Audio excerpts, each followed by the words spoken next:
Tenemos aquí un tema interesante para hoy, ¿eh? Es el control de la lluvia, el sol y los vientos por parte de los magos o los sacerdotes en distintas culturas. Ya se sabe que una de las principales tareas a cumplir por el mago o por la persona dotada de poderes era controlar el tiempo y asegurar buenos climas en determinadas civilizaciones. En la India, algunos brahmanes se sometían a ciertos rigores para captar esa habilidad, la habilidad de atraer la lluvia o de controlarla. Parece que había que aprenderse primeramente un himno de Samaveda llamado Canto del Sattvari, que rezaba acerca del arma más poderosa de Indra, que es el rayo. Parece que el estudiante debía aprenderse la letra, dominar el himno, después aislarse y dejar su aldea para ir a la selva, cosa que es mucho más difícil que el aprendizaje de un himno. El himno se lo aprende cualquiera, pero después aislarse de la familia e irse a la selva no es tan sencillo. Más si se examina el tiempo que uno debía permanecer ahí, entre 7 y 12 años. Y bueno, pero si usted quiere controlar la lluvia... Sí, está bien. Bueno, usted iba a la selva entre 7 y 12 años y debía observar allí las siguientes normas. Llevar ropa limpia... Sí. ¿Para 7 o 12 años? Sí, un camión por lo menos. Comer alimentos negros. Ajá. Por ejemplo, higos. higos ya pasados. No, hay algunos que son medio... Los higos secos puede Sí. ser. ¿Y qué más? Morcilla. Morcilla, tiene razón. No es fácil. Ay, qué fea la estar 12 alimentación. años a higo y morcilla.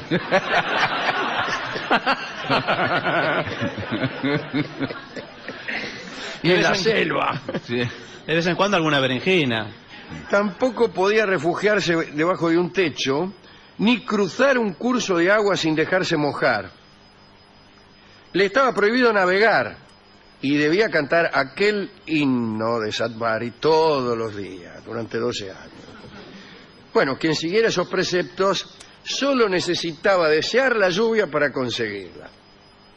Bueno, fue muy duro, pero ahora basta desear la lluvia, ninguna otra cosa, para conseguirla. Después usted puede desear, es lo único poder que puede desear y conseguirlo automáticamente. Después puede volverse loco deseando un ventichelo que no viene.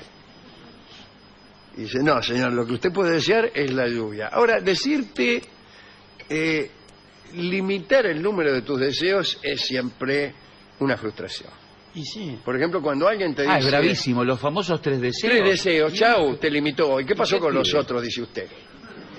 Decirme que se van a cumplir 3 deseos es una pésima noticia. ¿Qué pasa con todos los demás? Dice uno que no hace otra cosa que desear de gusto. ¿Cómo Siempre administra tiene eso? una trampa, ¿no? Los 3 deseos. Es la verdadera trampa. ¿Cuáles son los 3 deseos que hay que pedir para que sea perfecto?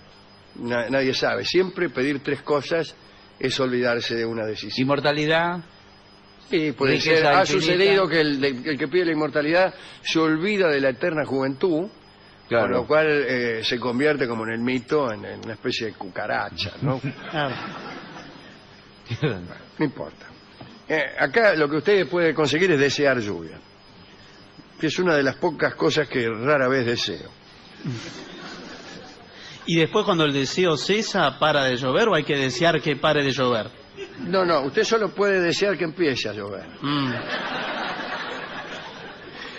Para que pare de llover hay que llamar a otro. Bueno, y es curioso que este precepto, ¿no?, de hacer tanto esfuerzo para que se cumpla un deseo, haya surgido de la India, donde más bien se trata de abolir el deseo, donde el deseo es visto como una circunstancia innoble y que hay que combatir. Sí. Qué raro. Bueno, nosotros que somos de aquí, de la ciudad de Buenos Aires, pensamos por el contrario que el que no desea no existe, ¿no? Que uno no es otra cosa que el deseo. En Etiopía solían organizar unas peleas entre aldeas vecinas, aldea contra aldea, durante una semana entera. En verdad no es que estaban enemistados, sino que procuraban crear un derramamiento de sangre porque creían que eso hacía aparecer la lluvia. Hasta que apareció el emperador Melik y prohibió esa costumbre, pero tuvo mala suerte. Al año siguiente las lluvias fueron muy escasas y hubo protestas del pueblo. Y volvieron entonces las luchas sangrientas, aunque solo 2 días por año. Sangrar para producir lluvia, ¿no? Era un procedimiento común en muchas civilizaciones. Los profetas de Baal, aquel dios fenicio, se cortaban con cuchillos conforme a este mismo principio. Tanto sangras, tanto llueve. Entre los griegos ya hemos contado aquí la historia de Salmoneo, que el rey de Elisqui imitaba ruidos de truenos arrastrando vasijas de bronce con su carro, pero eso lo hacía más que para provocar la lluvia, para compadrear, me parece a mí. Entre los habitantes de Tesalia y Macedonia, al norte de la Hélade, cuando la sequía se prolongaba demasiado, parece que desnudaban a una muchacha y la vestían de pies a cabeza con hojas y flores, y así disfrazada la hacían pasearse por el lugar frente a otro grupo de muchachas. Parece que se detenían en cada puerta, esta es la cosa. Bailaban y los dueños de casa debían responder arrojándoles agua. Y con eso parece que llovía seguro. Y cuando no llovía era porque seguramente habían cometido algún pequeño error de procedimiento. Así dice con mucha gracia Rabel Graves, que probablemente sea en Yo Claudio o Claudio el Dios y su esposa Mesalina, que es una novela acerca del emperador Claudio, el emperador romano. Y por ahí cuentan un procedimiento de un funcionario de Roma para hacer llover. Larguísimo, una cosa tremenda. Y Graves dice, con la mayor seriedad, ¿no? Si el funcionario hacía todas estas cosas, llovía con total seguridad, salvo que se cometiese el más mínimo error en el procedimiento, cosa que ocurría con mucha frecuencia. Extraordinario. Bueno, en Grecia, en la Hélade, las lluvias las producía Zeus, pero en verdad la lluvia que producía Zeus era para evitar catástrofes particulares, porque las cuestiones que trataban sobre la cosecha y la sequía las atendían Poseidón y la diosa Deméter. Zeus lo que podía hacer era manejar la lluvia para apagar incendios. Recordemos cuando Zeus engañó a Almena para yacer con ella. Creo que fue una noche que duró 3 noches, o quizá 9, no me acuerdo.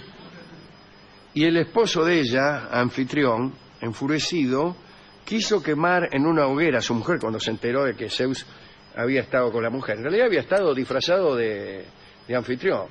Tomó la apariencia del esposo, dijo, ¿qué tal? Soy tu marido, qué sé yo, vengo de la guerra. Sí. Ahí estuvo. Se fue, como los 3 días cae el marido y dice, aquí estoy, vengo de la guerra. Ya me lo quité ayer. Ya me lo quité ayer, dijo la mina.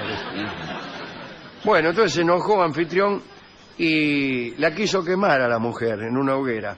Y Zeus envió entonces una fuerte lluvia para salvarla. Estuvo fenómeno. Bueno.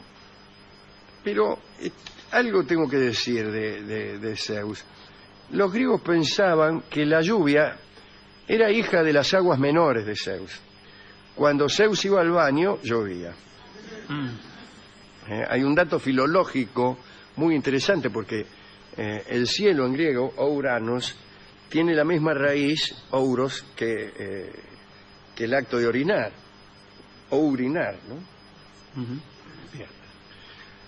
Los chinos, muy lejos de allí, y ignorantes de todas estas consideraciones filológicas y de cualquier otra, estaban convencidos de que si los cadáveres humanos no se enterraban, las almas sentían la presencia de la lluvia. Repito, si usted dejaba un muerto sin enterrar y llovía, el muerto se mojaba. Pero es lógico, pero el muerto percibía que se estaba mojando y el alma decía, me estoy mojando. Y no se Por puede esa tapar. razón, fíjese, en épocas de lluvia inclemente, cuando llovía mucho, desenterraban a los muertos para que al molestarles la lluvia, intercedieran en el más allá para que parara. Lindo Qué espectáculo, ¿no? rebuscado eso, ¿no? Un poco rebuscado, Sí. ¿no? Y pero ¿qué quiere? Otra cosa no podemos hacer. Qué feo. Sí, muy rebuscado. Cuando la lluvia era deseada, siempre refiriéndonos a los chinos, hacían un enorme dragón de madera y papel y lo llevaban en procesión.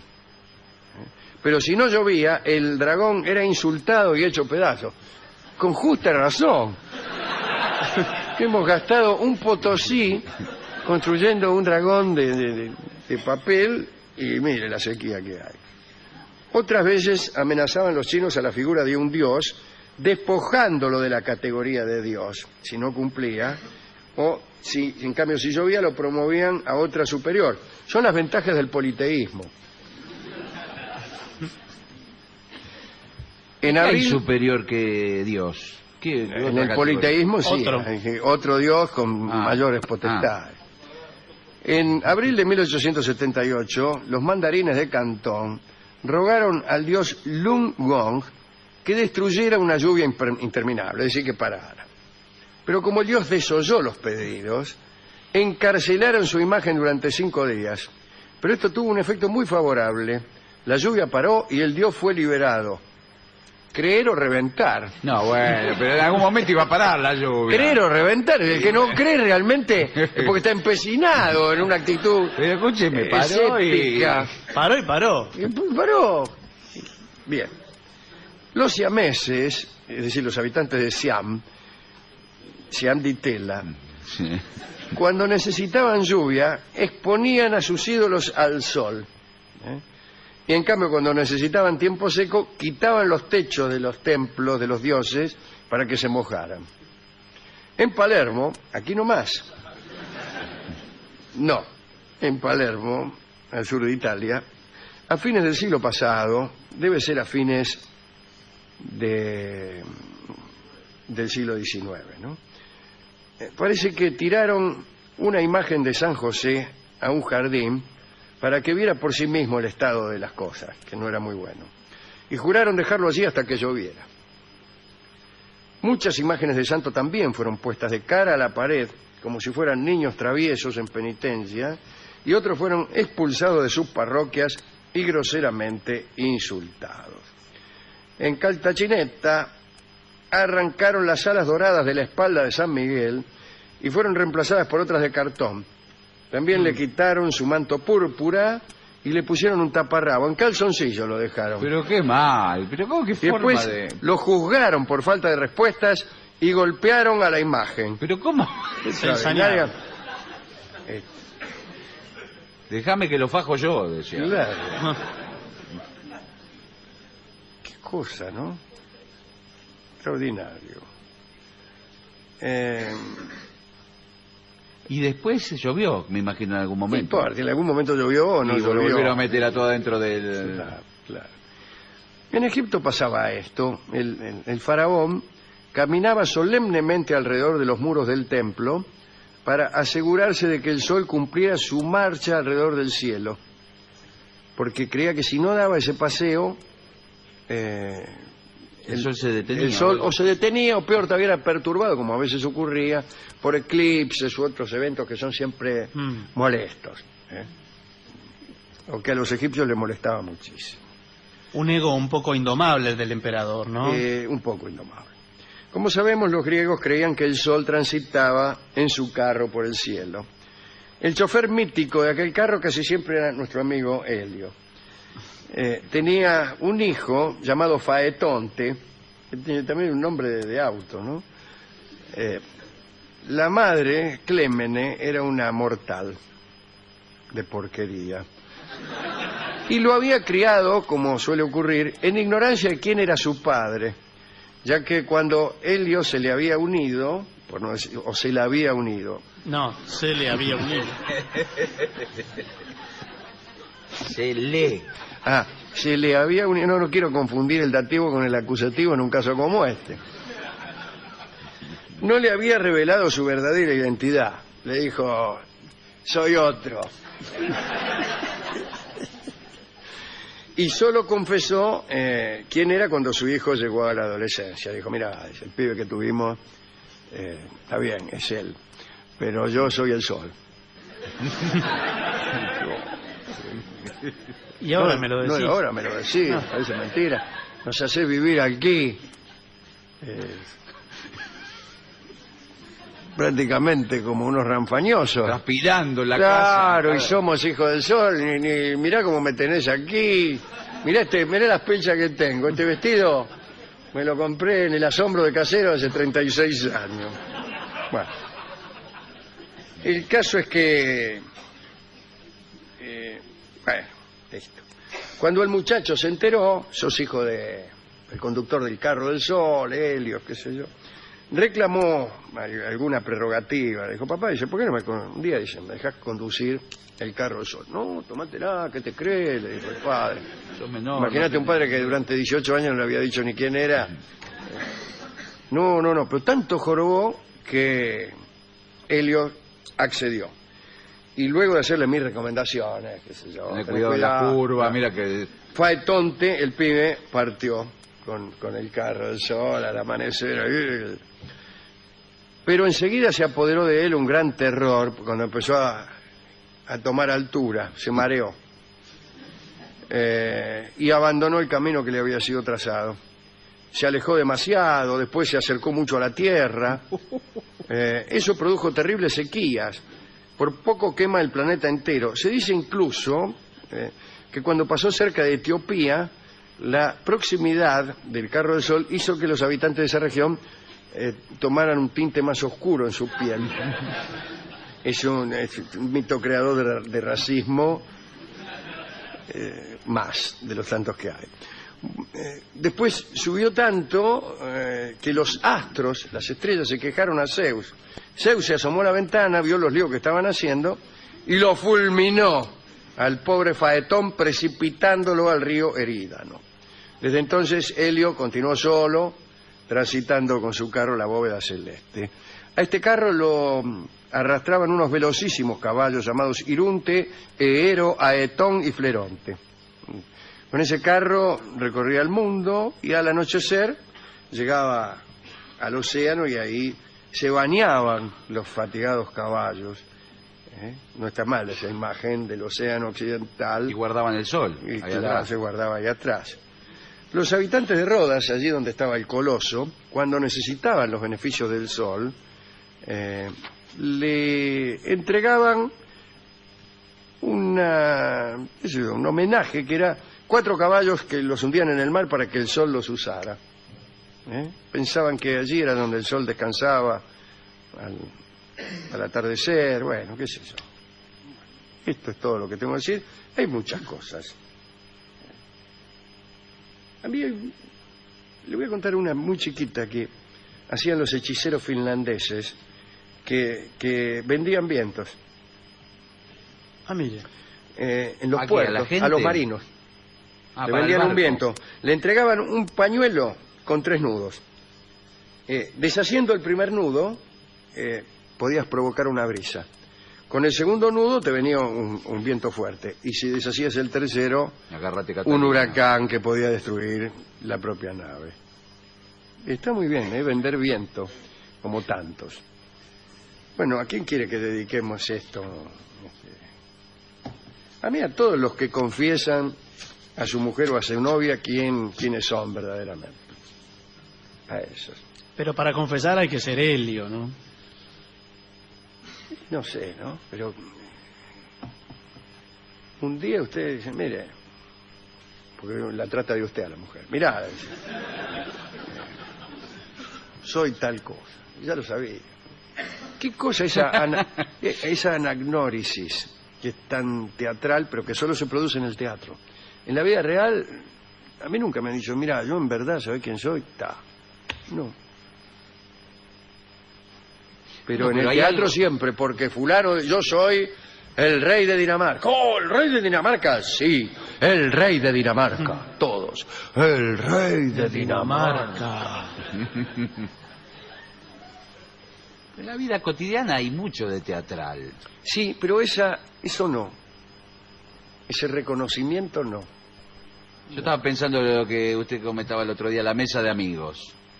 Ahí es como una obra de teatro, donde Sí. uno quiere que lo vean como a uno le gustaría ser. Sí, tienes razón, ¿no? ¿No? Sí, es verdad. Uno está actuando. Incluso con los parientes. Sí. Hay cada vez más actuación, ¿no? En estos tiempos incluso. Se ven poco y entonces actúan de pariente divertido. Entonces le contás un chiste a uno que está actuando de pariente divertido. Sí, o exitoso Y en vez de también. permanecer en el más absoluto silencio, porque ya lo sabía el chiste, porque no le causó ninguna gracia. ¡Oh! Dice, eso no es nada. Hablando con este tono. Sí. Señala hacia al marido. Y uno se alarma muchísimo por esas actuaciones y tiene muchas ganas de abandonar el mundo. Estaba pensando en el personaje del exitoso también, que siempre hay, en cualquier grupo aparece el que... Sí, bueno, el otro día estuvimos, sí, porque, bueno, nosotros estamos ahora con la inmobiliaria, No se pero va a todo hacer- esto ni se aproxima No. a esto. ¿Sabes quién soy yo, amor? El sol. El sol. El sol, sí, el sol. Y todos. El sol. Hemos ido a la discoteca y hemos contado algunas de estas historias al discotecario, cuya dureza de entendederas es proverbial. Es un desastre. La verdad que yo no sé cómo usted puede mantener una conversación con ese hombre. Además dice que es el rey de Dinamarca y nadie le cree. No, dice que es el discotecario y nadie le cree. En este caso no utilizó metáfora ninguna. Sol y lluvia se llama esta canción criolla que va a cantar